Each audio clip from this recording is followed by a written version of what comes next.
días. Ya, doctor. Hoy es su examen de inglés.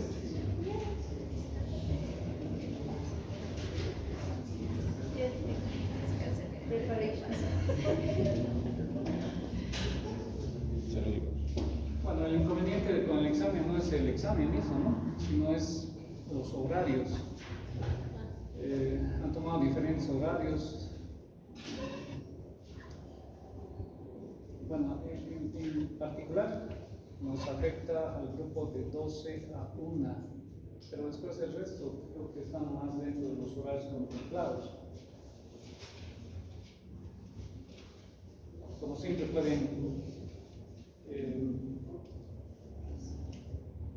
cambiar de grupos temporalmente, ¿no? Por hoy día, los que tengan práctica conmigo. Me imagino que con nosotros docentes también están haciendo lo mismo, los que tienen horarios de choque.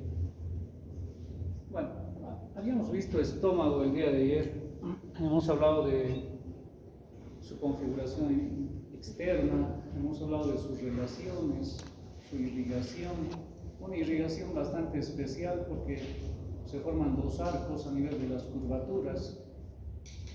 Y lo último que habíamos visto es justamente la inervación, repitiendo lo que ya habíamos hablado del nervio neumogástrico. El neumogástrico es el principal nervio que va a inervar al estómago, es el encargado de producir justamente la secreción, la motilidad del estómago. La secreción, ácido clorhídrico, encargado, relacionado justamente con las gastritis, úlceras, si esto prosigue. Y como les comentaba, ¿no? Antiguamente había un tratamiento que consistía en cortar, seccionar el nervio para evitar la producción de ácido clorhídrico. Lo malo que este nervio no solamente está produciendo, o el encargado de producir el ácido clorhídrico, sino también la motilidad del estómago. Y como era el encargado de producir la motilidad, también estaba relacionada con la válvula pilórica, produciendo su apertura. Como este nervio quedaba paralizado, entonces esto estaba constantemente abierto, ¿no? De modo que había un flujo constante sin que se produzca la función en el estómago. Y por eso, después de algún tiempo, dejó de utilizarse este tratamiento. Actualmente existen varios medicamentos que de alguna manera inhiben la producción de ácido clorhídrico o disminuyen. Y está relacionado justamente con la bomba de protones. Cierra de nuevo la puertita, ¿eh? Cuando ustedes estén en fisiología o cuando estén en farmacología, van a hablar justamente de la bomba inhibidora de protones, que es justamente la encargada de la producción de una sustancia H2, la histamina, que esta a su vez es la que produce la secreción de ácido clorhídrico. De modo que se hace, no es que se inhibe la producción de ácido clorhídrico, sino más bien de su predecesor, en este caso la bomba de protones que va a producir histamina y esta a su vez ácido clorhídrico. Entonces inhibe a la bomba de protones, ¿no? Por eso se llaman medicamentos relacionados con la bomba de protones, inhibidores de la bomba de protones. Y justamente esos inhibidores de la bomba de protones ya hace algunos años empezaron a producir en masa estos medicamentos conocidos y utilizados seguramente también por ustedes, el omeprazol, ¿no? ¿Quién no ha tomado omeprazol? Muy pocos se han debido salvar de tomar este medicamento. Ahora existen unos de última generación, el pantoprazol, por ejemplo, ¿no? O el lansoprazol, o el esomeprazol. Son medicamentos ya de última línea que dejan de tener algunos efectos colaterales como tenía el omeprazol. El omeprazol tiene efectos colaterales, ¿no? O sea, relacionado justamente con los trastornos de la dismenorrea en el caso de las mujeres, en el caso de los varones, la impotencia sexual, etc. Entonces, tiene sus efectos colaterales, ¿no? Todos los medicamentos tienen, pero se trata de buscar siempre costo-beneficio. Y últimamente también se han puesto de moda los medicamentos que ayudan a reforzar a la mucosa gástrica. Habíamos indicado que hay células que están relacionadas justamente con la producción del moco gástrico, que es la que va a proteger la mucosa, ¿verdad? Pero cuando esta deja de tener esa producción, entonces empieza a haber irritaciones del estómago, inflamaciones del estómago, hasta erosiones bastante profundas que se conocen con el nombre de úlceras, las úlceras gástricas. Y hay medicamentos que van a ir protegiendo justamente toda la mucosa gástrica, ¿no? Justamente uno de esos medicamentos, uno de los que ha entrado fuerte aquí en nuestro medio, es la simeticona o el magaltrato, ¿no? Lógicamente son medicamentos bastante caros, pero tienen una función de protección del estómago. Es diferente, ¿no? Entonces, cuando sentimos acidez, podemos tomar dos acciones, o tomar el pantoprazol o bien simeticona. La simeticona la podemos tomar durante unos 10 días, protegiendo justamente esa mucosa. Lógicamente también tiene sus efectos colaterales, cuáles son relacionados justamente a la función renal, porque este medicamento altera la función renal. Entonces, vean ustedes, no existe el medicamento perfecto, ¿no? Entonces, existen medicamentos, unos protectores de la mucosa y otros inhibidores de la bomba de protones. Pero de esto van a hablar ustedes bastante cuando estén justamente en aparato digestivo. Bueno, siguiente tema que le continúa al estómago, el intestino delgado. El intestino delgado.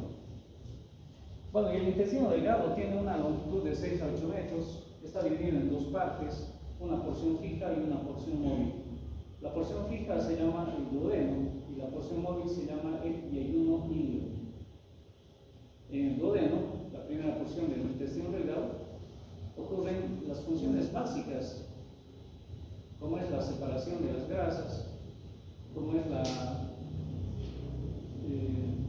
degradación de ciertos elementos como los carbohidratos, como las proteínas. Entonces todo esto ocurre justamente en el duodeno. Entonces seguramente a nivel del duodeno vamos a encontrar algunos elementos, conductos que se vacían y que son los encargados justamente de esa degradación de proteínas, degradación de carbohidratos, separación de grasas, etc. Todo eso va a ocurrir en el duodeno. Vamos a estudiar entonces al duodeno en primera instancia. Bueno, primero, ¿dónde está ubicado el duodeno? El duodeno se encuentra a nivel del mesogástrico, como también el intestino delgado, y está rodeando justamente al páncreas. Se encuentra bastante adosado, por lo tanto una partecita del duodeno se dice que es retroperitoneal y otra parte del duodeno es intraperitoneal. A ver, vayamos viendo entonces el duodeno. Si nosotros tratamos de ubicar al duodeno, si lo hacemos en cadáver que recientemente se ha hecho la disección, por ejemplo, o en una cirugía, está completamente cubierto. Fíjense ustedes, ¿no? Aquí nos falta la pared abdominal, está el hígado en gran parte cubriendo justamente una parte del estómago, pero también a esta continuación del estómago, al duodeno.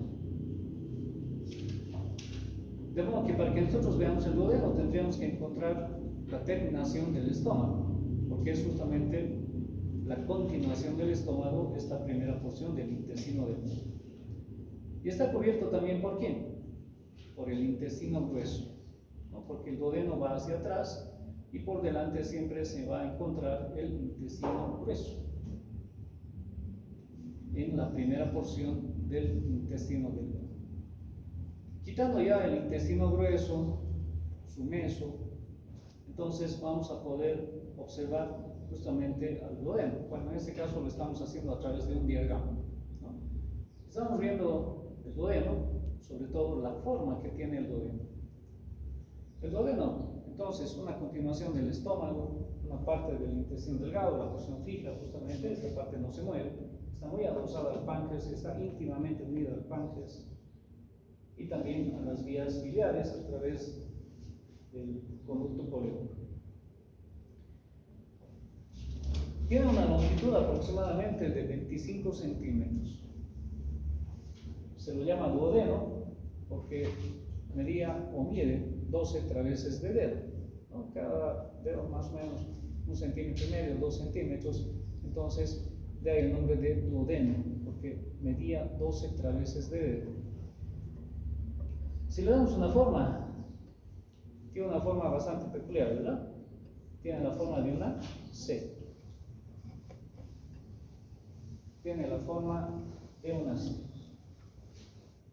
Hasta aquí. Bueno. Entonces, de acuerdo a las direcciones que tiene, la vamos a dividir, o se divide, en 4 porciones. Una primera porción superior, que es ligeramente horizontal. Una segunda porción, que es vertical. Una tercera porción, que también es horizontal, pero es inferior. Y luego una última porción que es oblicua. Entonces, primera porción superior. A esta porción se le llama descendente. A esta porción se le llama horizontal. Y a esta porción se le llama ascendente. ¿Está bien? Entonces, superior, descendente, horizontal y ascendente. 4 porciones, el duodeno. ¿Cuáles son los límites de cada una de estas regiones? De estas porciones. Topográficamente existen elementos que nos permiten de alguna manera determinar de dónde a dónde va cada porción. Entonces, la primera porción va desde el estrechamiento que está representado internamente por la válvula pilórica. Y aquí en esta válvula pilórica nosotros vamos a encontrar superficialmente una arteria, la arteria gastroduodenal. Entonces, podemos tocar el duodeno, vamos a sentir justamente ese engrosamiento de la válvula pilórica, o bien podemos hacer una disección para encontrar una arteria, la arteria gastroduodenal. ¿Está bien? Ese es el origen del duodeno, el inicio. ¿Hasta dónde va esta primera porción llamada superior? Justamente hasta este elemento, que es parte de la vía biliar. Entonces, encimita de esto, porque el hígado en realidad aquí es un diagrama en realidad, ¿verdad? No es la posición actual. Si nosotros cortamos el hígado, dejamos caer, ¿quién se va a apoyar en esta primera porción? Justamente la vesícula. La vesícula. Entonces, la vesícula va a crear el límite de esta primera porción. Y nosotros vamos a poder observarlo bien porque queda manchado esa partecita del duodeno, ¿sí? Justamente por el pigmento de la vesícula. Primera porción. Segunda porción. Desde la vesícula biliar, o desde este elemento que nos ha servido de referencia, hasta la parte más prominente de ¿quién? De la cabeza del páncreas.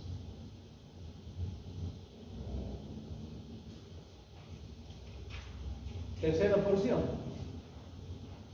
Desde la parte más prominente de la cabeza del páncreas hasta estos vasos que se están observando aquí. Aquí vemos una vena y vemos una arteria. ¿Qué vena y arteria son? Mesentéricos superiores. Entonces, hasta donde se encuentren los vasos mesentéricos superiores corresponde justamente a la tercera porción. Y la última porción finalmente desde los vasos mesentéricos superiores hasta el ángulo que se está formando en su continuación con el yeyuno híbrido. En esta partecita el intestino delgado va a empezar a moverse. Ese ángulo se llama justamente ángulo duodeno-yeyunal y está fijado por una reflexión muscular que se llama músculo de Treitz. Entonces ese músculo de Treitz mantiene todavía en su posición a esta última porción del duodeno, y luego ya empieza el mesenterio, bastante largo, empieza a tener movilidad el yeyuno ilio y empieza la porción móvil del intestino delgado. Bueno, ahí están los diferentes límites de cada una de las porciones. Vamos a ver ahora las relaciones que tiene cada una de las porciones. La primera porción, cortita, la hemos llamado superior. Bueno, esta porción superior, superiormente y anteriormente va a estar cubierta por el órgano que nos está faltando aquí. ¿Qué órgano? El hígado. La vesícula biliar, que se ha apoyado justamente en la primera porción. Tanto superior como anteriormente decimos, ¿no? Bueno, por detrás, ¿qué vamos a encontrar de la primera porción? ¿Qué estamos observando? Estamos observando la presencia de la vena cava inferior. Y vamos a encontrar otro elemento, ¿no?, que nos servía como referencia también. Aquí lo podemos ver mejor. Fíjense ustedes, aquí está la vena y tenemos justamente esto. ¿Qué es esto? El conducto colédoco. Y aquí nos está faltando justamente la primera porción, ¿verdad? Entonces, por detrás de esa primera porción vamos a encontrar el conducto colédoco, vamos a encontrar la vena cava inferior, y como desprendiéndose de la vena cava inferior, o más bien llegando a la vena cava inferior, vamos a encontrar esta vena, que es la vena porta. ¿Sí? La vena porta.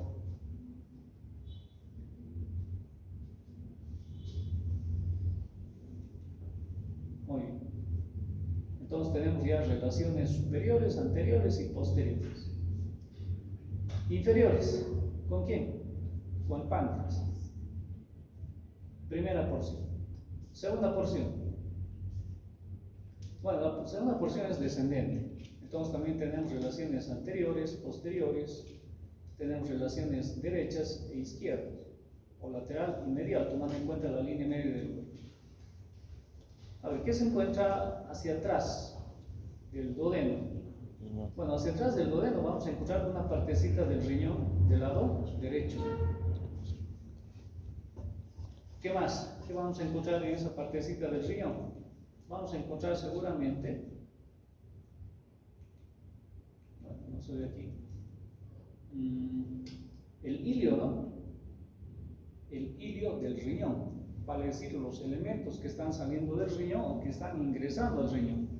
Entonces seguramente aquí encontraremos primeramente la pelvis, el uréter, ¿sí? La pelvis renal y el uréter. ¿Qué más? La vena renal, la arteria renal. Todos esos elementos forman parte del ilio renal.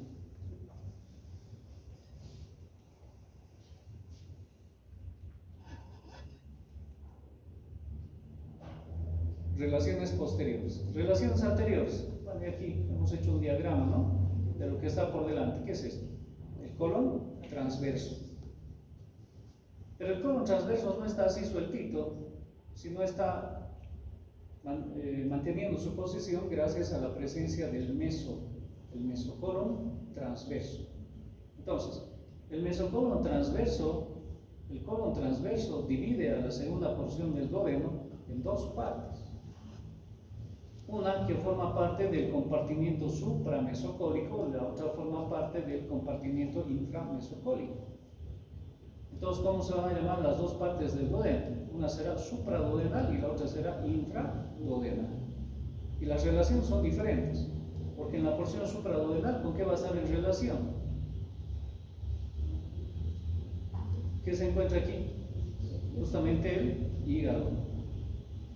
Y en la porción infraduodenal, ¿qué vamos a encontrar aquí? El intestino delgado. Relaciones anteriores. Bueno, a la derecha, ¿qué vamos a encontrar del duodeno? ¿Dónde se está apoyando? En el hígado. A la izquierda, ¿con qué está en relación? Con el páncreas. Pero en esta cara interna, en esta cara izquierda, si quieren, del duodeno, no solamente se encuentra la cabeza del páncreas, sino también se va a encontrar una serie de elementos que es justamente esto. Fíjense ustedes, vamos a encontrar esto y vamos a encontrar también esto. ¿Qué es? Conducto colédoco, desembocando justamente en la cara medial del duodeno, de la segunda porción, y también vamos a encontrar el conducto pancreático. Y un poquito superiormente a ellos vamos a encontrar otra desembocadura que representa otro conducto accesorio, ¿no? El conducto de Santorini, que está desembocando también en la segunda porción del duodeno. Entonces, esta cara medial es importante en cuanto a las relaciones. Yendo de arriba hacia abajo, vamos a encontrar el conducto pancreático accesorio, vamos a encontrar la desembocadura del conducto colédoco e inferiormente el conducto pancreático principal. Ya en la mucosa del duodeno vamos a ver de que estas desembocaduras van a formar unas eminencias que se van a llamar carúncula menor, carúncula mayor, o también se llama papila o ampolla de Vater, la mayor. Y son invaginaciones y eminencias que se forman en la mucosa del duodeno. ¿En qué cara del duodeno? Justamente en la cara medial. Importante entonces esta segunda porción del duodeno, sobre todo en cuanto a sus relaciones, ¿no? Conducto pancreático accesorio, conducto colédoco y conducto pancreático principal. Segunda porción. Vamos a la tercera porción. ¿Con qué está en relación la tercera porción? Volvemos a una imagen anterior. Bueno, la tercera porción la hemos llamado horizontal.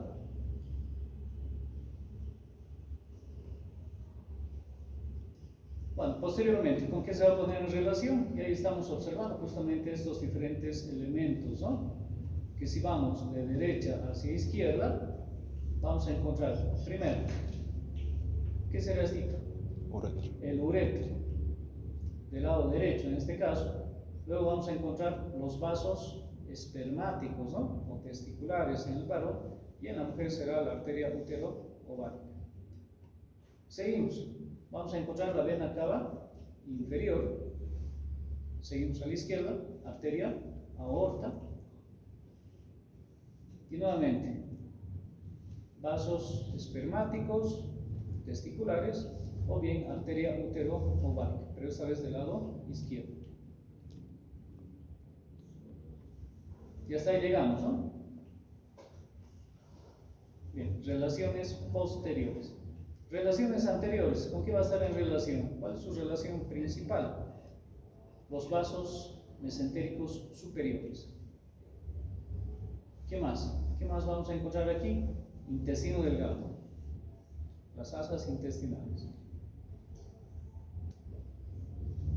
Superiormente, ¿con qué va a estar en relación? Con la cabeza del páncreas. Inferiormente, ¿con qué va a estar en relación? ¿Qué está aquí? Asas intestinales.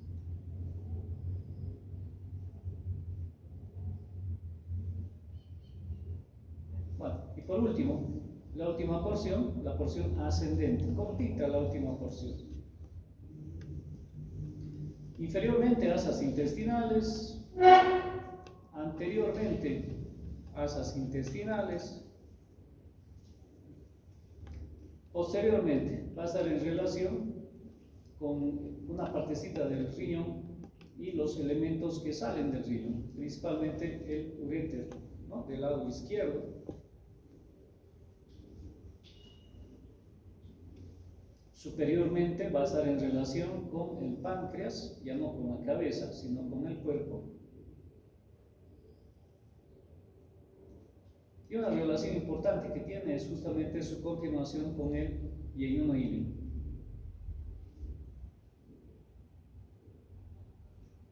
Bueno, entonces inferiormente asas intestinales, posteriormente el riñón, el uréter del lado izquierdo y superiormente el cuerpo del páncreas. Duodeno.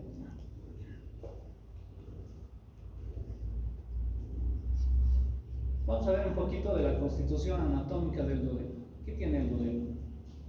Bueno, el duodeno, yendo de la superficie hacia la profundidad, vamos a encontrar primeramente una capa serosa.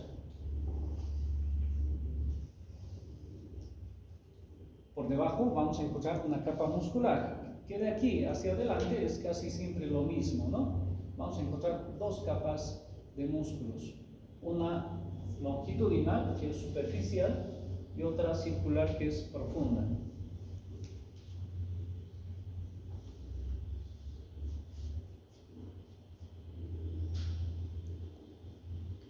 Por debajo de ella vamos a encontrar una capa submucosa,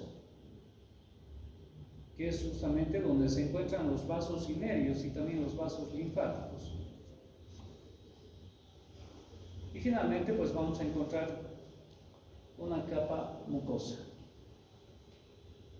Una capa mucosa que presenta bastantes pliegues, tanto circulares y a nivel de la cara interna vamos a encontrar justamente unas eminencias denominadas, como ya habíamos indicado, carúncula menor y carúncula mayor, o bien ampolla de Vater y la papila duodenal menor. Esta es la mayor y esta es la menor. ¿Qué desemboca en la papila duodenal menor? Justamente el conducto pancreático accesorio.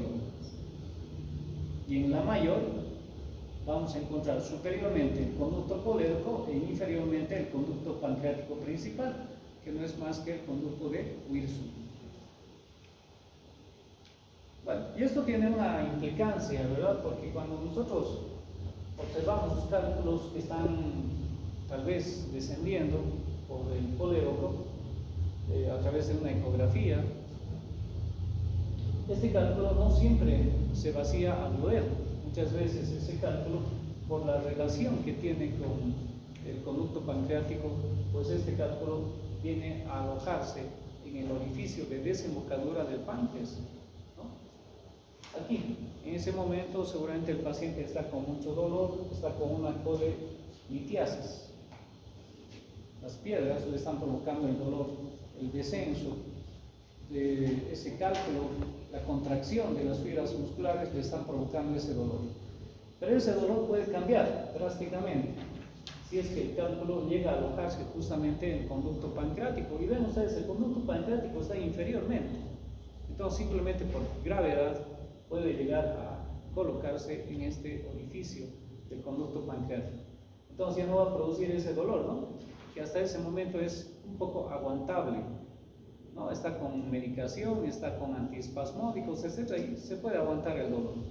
Pero si esta piedrita llega justamente al conducto pancreático, ¿será que se va a poder aguantar ese dolor? ¿Alguien no ha escuchado? ¿Algún pariente, algún amigo que ha tenido pancreatitis? Es el dolor de dolores. La pancreatitis, el parto, la emergencia del tercer molar. Dolor de dolores, ¿no? Pero estos dos son los más fuertes. Y este es uno de ellos, la pancreatitis. Y es un dolor en cinturón, porque el páncreas, como se han dado cuenta ustedes, tiene una forma peculiar, ¿no? Es alargada, está alrededor de la columna, entonces duele a manera de cinturón. Y el paciente nos dice eso justamente: doctor, antes me dolía aquí, y no se llama nada, ¿no? Justamente el reborde costal derecho, porque es ahí donde se encuentran las vías biliares, la vesícula biliar. Pero ahora me duele en el cinturón. ¿Qué ha pasado? Esa colelitiasis se ha convertido ¿en qué? En una pancreatitis. Esa piedrita seguramente se ha alojado ya no en el colédoco, sino en el conducto pancreático. Y eso se debe justamente a la relación. Piensen ustedes que están próximos. Y este conducto pancreático está por debajo del conducto colédoco. Bueno, ¿cómo está irrigado el duodeno? Bueno, el duodeno está irrigado por una arteria, que es justamente la arteria gastroduodenal, que luego se divide en dos ramas. Una habíamos indicado que corresponde a la arteria gástrica derecha y la otra es la pancreático duodenal superior anterior. Entonces tenemos aquí una ramita, las arterias pancreático-duodenales superiores, que luego se van a dividir en anteriores y posteriores. Y aquí vamos a encontrar también otra arteria, pero esta vez proporcionada por esta. ¿Qué arteria es esta? Bien indicado. La arteria mesentérica superior. Entonces la arteria mesentérica superior va a proporcionar las arterias pancreático-duodenales, pero esta vez inferiores. Entonces, hay arterias que llegan por arriba y hay arterias que están por abajo. Arterias pancreático-duodenales superiores, que se dividen en anteriores y posteriores, lo mismo. Arteria pancreático-duodenal inferior, que se divide en ramas anteriores y posteriores, pero esta vez ramas de la mesentérica y esta otra rama de la gastroduodenal. Entonces aquí hay una irrigación por estas dos arterias y el retorno venoso pues se produce también de la misma manera. Unas van a terminar desembocando directamente en la vena porta a través de la vena mesentérica superior. Lo mismo, estas también van a desembocar directamente en la vena porta o bien lo van a hacer directamente a través de la vena mesentérica superior. La vena porta se forma de tres venas en realidad: la vena esplénica, la vena mesentérica superior y la vena mesentérica inferior. Tres venas van a formar la vena porta. Inervación. Bueno, aquí la inervación es bastante peculiar porque ya se forma un plexo, ¿no? Ayer habíamos hablado de que la rama posterior, el nervio nemogástrico derecho, que se ha hecho posterior, se va a anastomosar con el ganglio celíaco derecho.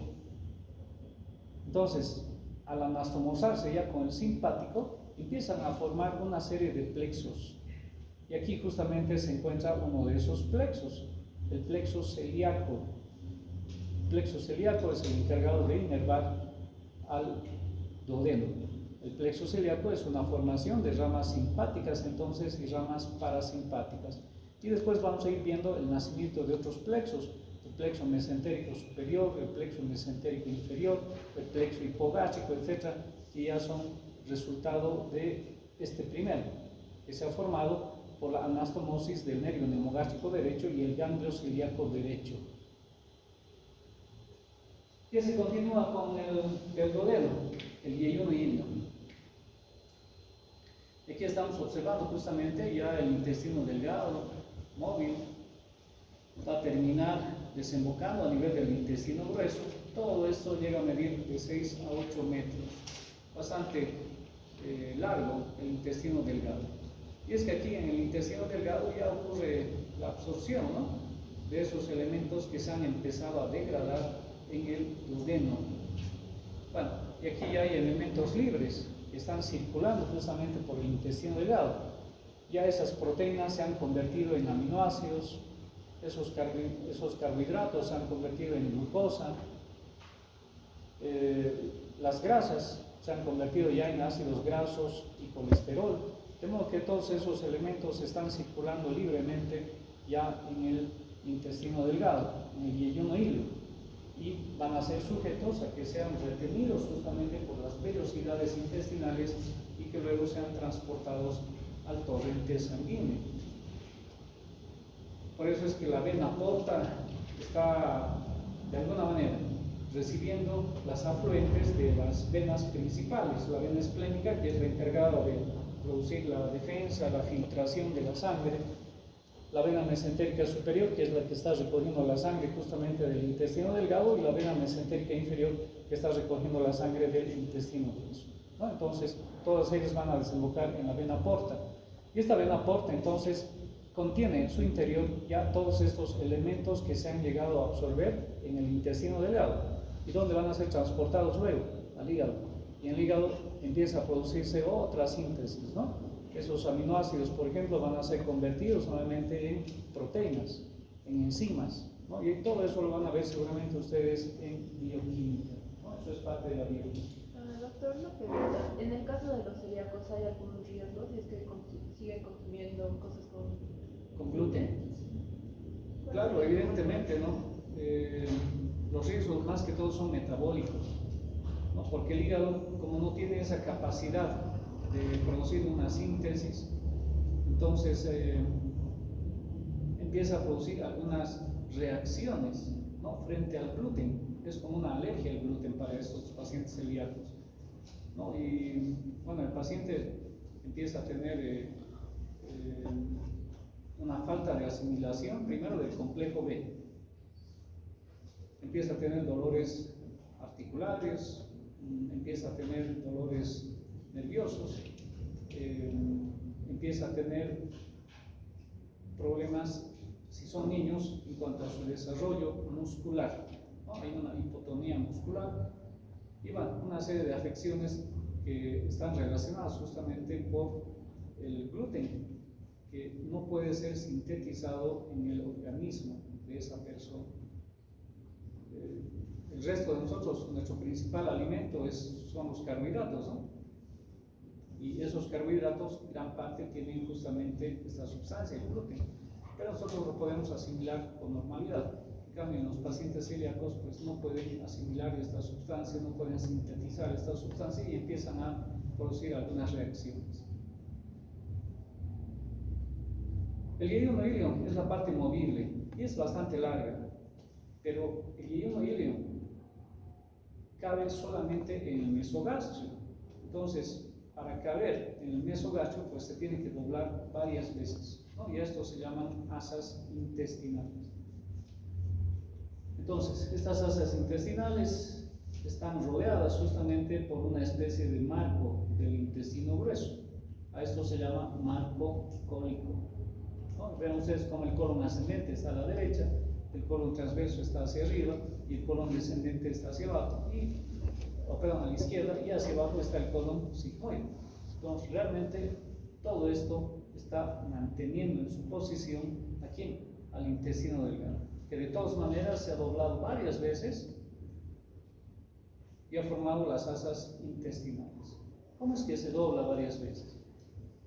Bueno, resulta que estas asas intestinales se van distribuyendo en dos cuadrantes principalmente, en un cuadrante superior izquierdo y un cuadrante inferior derecho, donde la dirección de las asas intestinales es un poco diferente.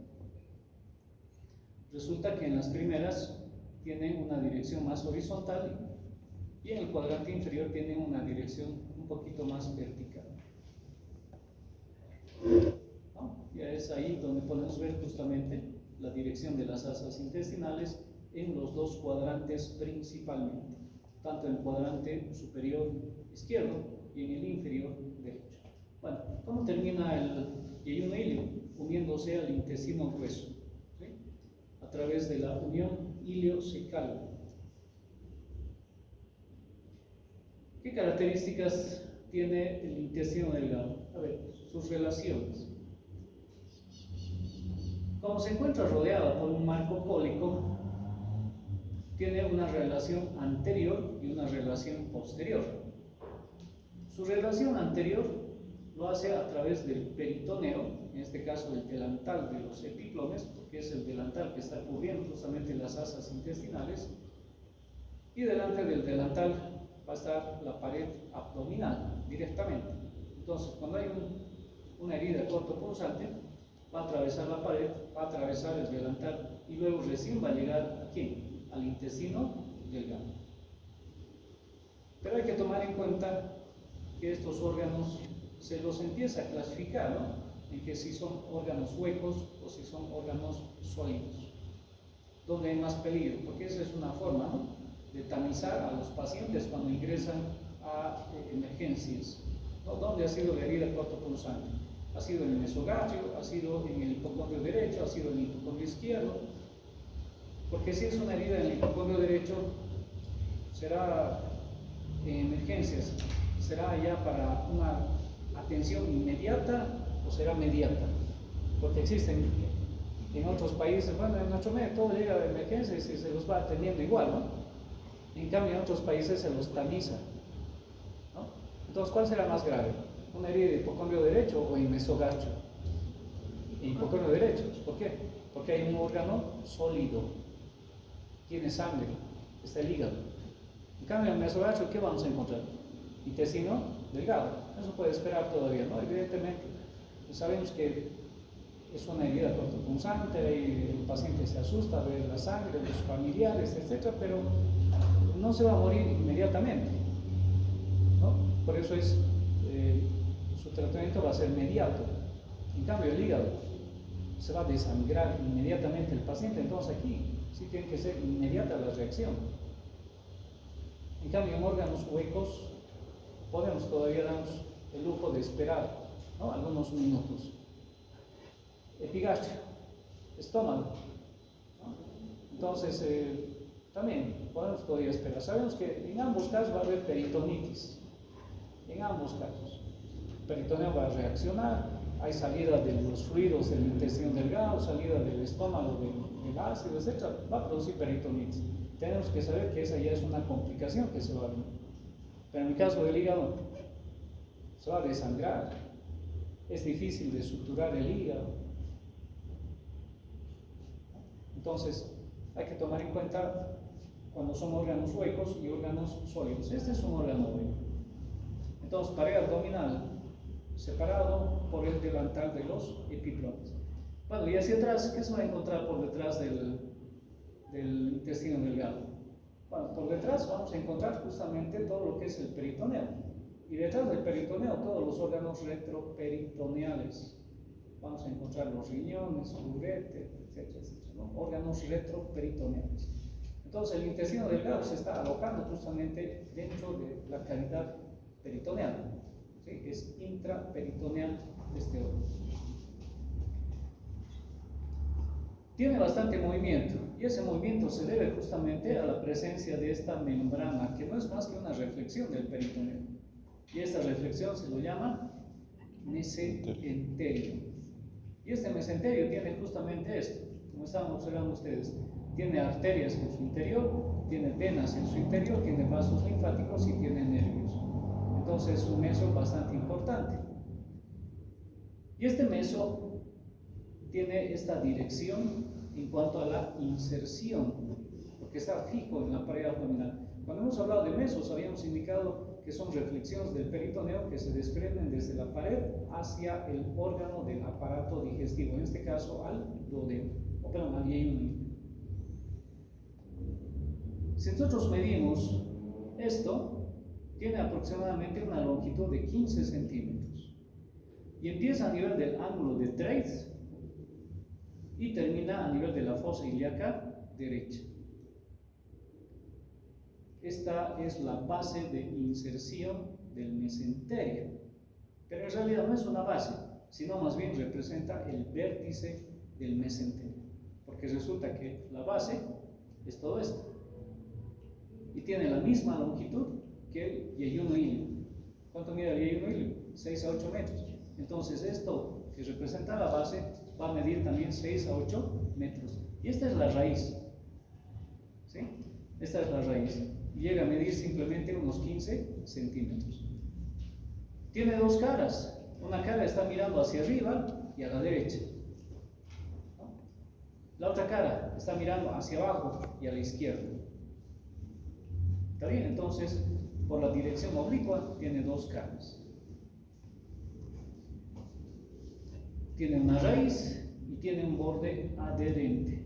¿Dónde se fija este borde adherente? En el intestino delgado, el yeyuno ilio. Lo rodea el yeyuno ilio. Entonces, es este el que le está dando la movilidad justamente al yeyuno ilio. En su interior habíamos indicado que se encuentran vasos sanguíneos, nervios, vasos linfáticos, etc. Bueno, y aquí podemos ver justamente el mesenterio. Rodea al yeyuno ilio y vuelve, ¿no? Entonces pareciera que esto está constituido por dos hojas en realidad.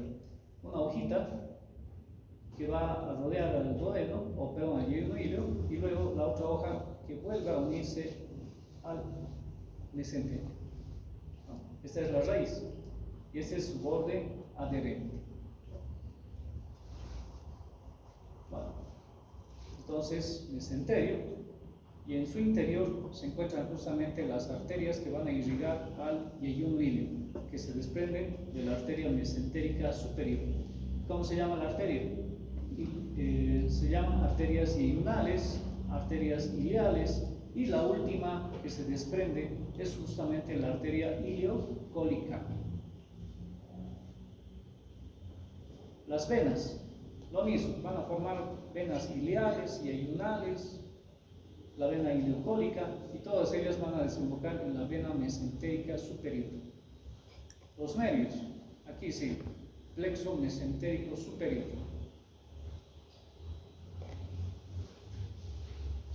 Bueno, la constitución anatómica es la misma que la del duodeno.